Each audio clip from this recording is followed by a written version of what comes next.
The Taliban has paraded captured American military equipment in the city of Kandahar a day after the last US troops left Afghanistan. Armoured vehicles were driven through the streets in celebration of victory after 20 years of war. The Taliban's told the BBC the formation of a new Afghan government is in its final stages. There will be women in the new regime, but they will not be in any senior cabinet roles. President Joe Biden has condemned a law banning abortion from 6 weeks into pregnancy, which has come into effect in the state of Texas.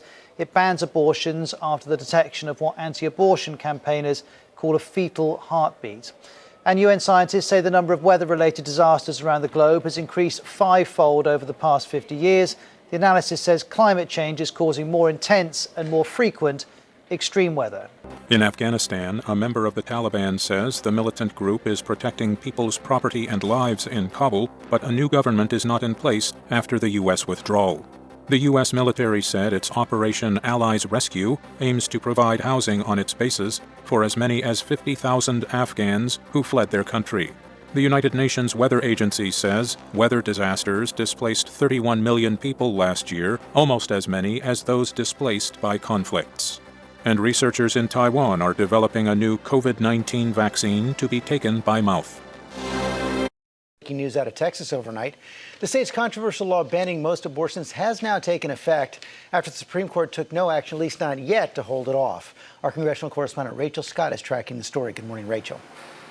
George, good morning. This is one of the strictest bans on abortion in the country, and it goes into effect in the state of Texas starting today. Back in May, Texas Governor Greg Abbott signed this measure into law. It bans abortions as early as 6 weeks into pregnancy.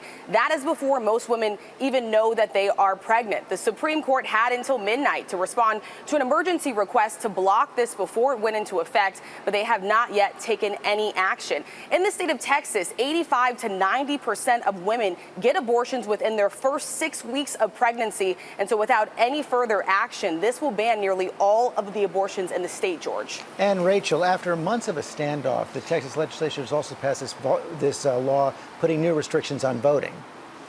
Yes, George, and critics say that this makes it harder to vote. This now heads to Texas Governor Greg Abbott's desk for his signature. He has promised to sign it. It bans drive-through voting. It bans 24-hour voting. It also adds new ID requirements for mail-in voting. Democrats have been fighting this for months. They walked out of the chamber twice. They fled the state of Texas, but Republicans have the majority. They were able to push this through, and they insist that this protects election integrity. Texas now joins 17 other states that have moved to tighten voting rules this year, George. Rachel Scott, thanks very much. Japan has passed another grim milestone in the struggle against the coronavirus. It's now reported more than 1.5 million COVID-19 cases. A highly transmissible variant is fueling Japan's worst ever outbreak and pushing hospitals to the breaking point. It took nearly 15 months and 3 waves of infection for Japan to reach 500,000 cases. The Delta variant pushed the nation to 1 million cases just 4 months later. This latest 500,000 took less than 4 weeks. In recent days, daily counts have declined slightly, now hovering around 20,000. But there's been a rise in serious cases. Well over 2,000 patients are on a ventilator or in intensive care, and hospitals are stretched to the limit. Over 100,000 people with milder symptoms have no choice but to cope at home. Infections at daycares and among the elderly are up, leading experts to warn that the number of deaths could soon spike. A Bank of Japan policymaker has suggested that there may be a delay in the country's economic recovery. He cited the impact of the spread of coronavirus variants. We had expected the economy to recover due to progress with vaccinations, but recovery may come later than expected as downside risks remain. Wakatabe said corporate performance, mainly among manufacturers, remains firm. He doesn't think the entire economy is slumping further. But he said if that happens, the central bank would have to consider new monetary measures to deal with it. A U.S. research group says North Korea appears to have restarted a nuclear reactor. The group says it's the first indication of reactor operations since the spring of 2018. 38 North released on Monday its analysis of satellite photos of the Nyongbyong nuclear complex. Satellite imagery from August 25th shows cooling water from a reactor being discharged into a new waterway linked to a river. The group also confirmed vehicle activity near the reactor, possibly for repair and maintenance work at the facility. 38 North says its analysis is consistent with the report the International Atomic Energy Agency issued in August.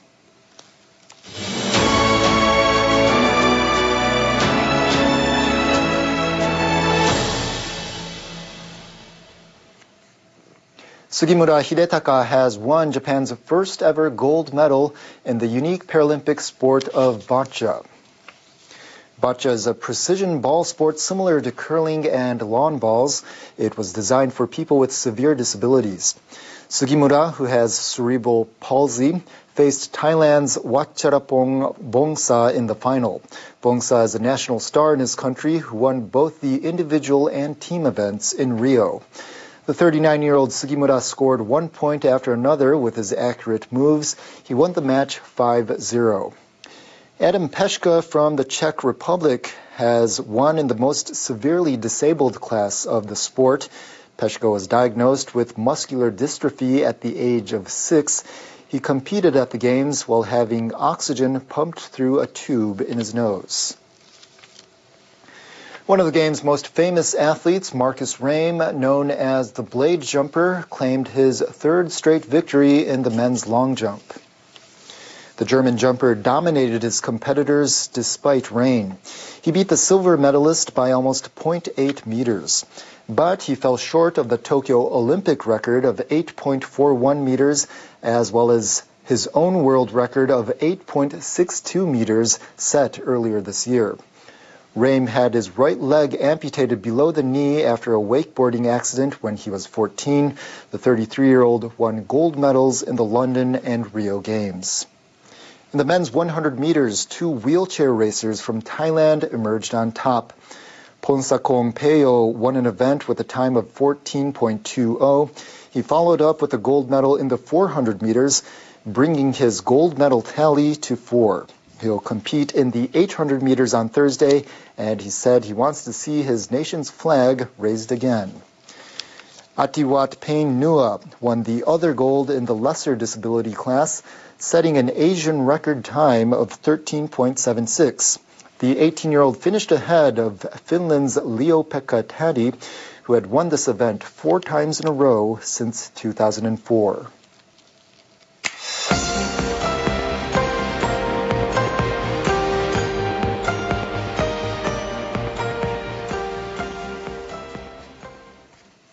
Newly disclosed documents have provided a fresh insight into Emperor Showa's thinking before Japan attacked the United States in World War II.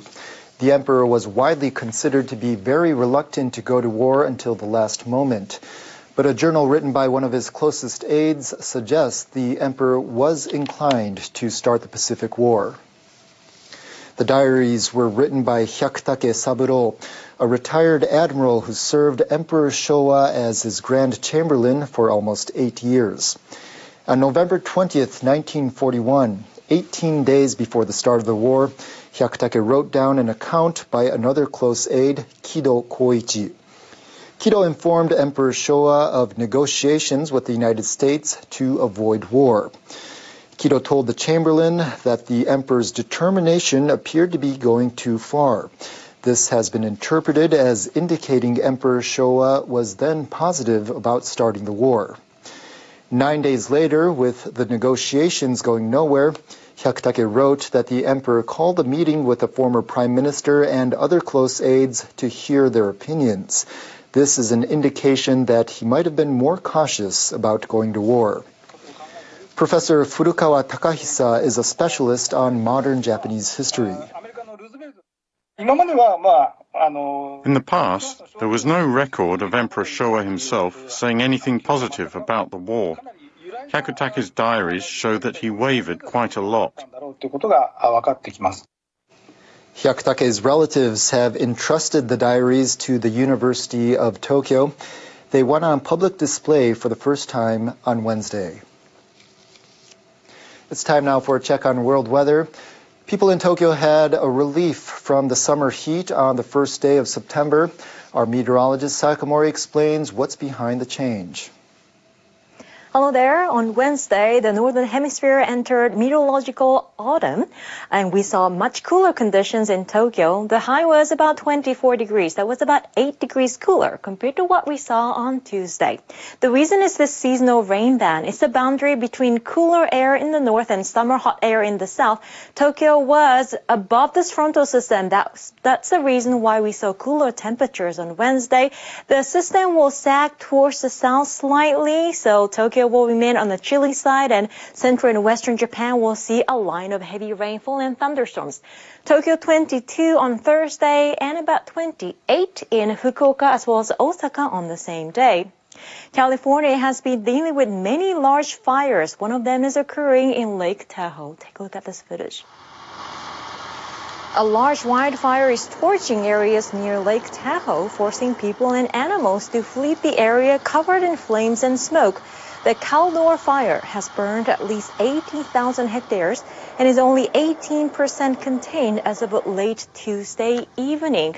Unfortunately, windy conditions and dry conditions remain in Northern California, so more fires could be ignited and fires could be spread because of the conditions. That's it for me. Stay safe.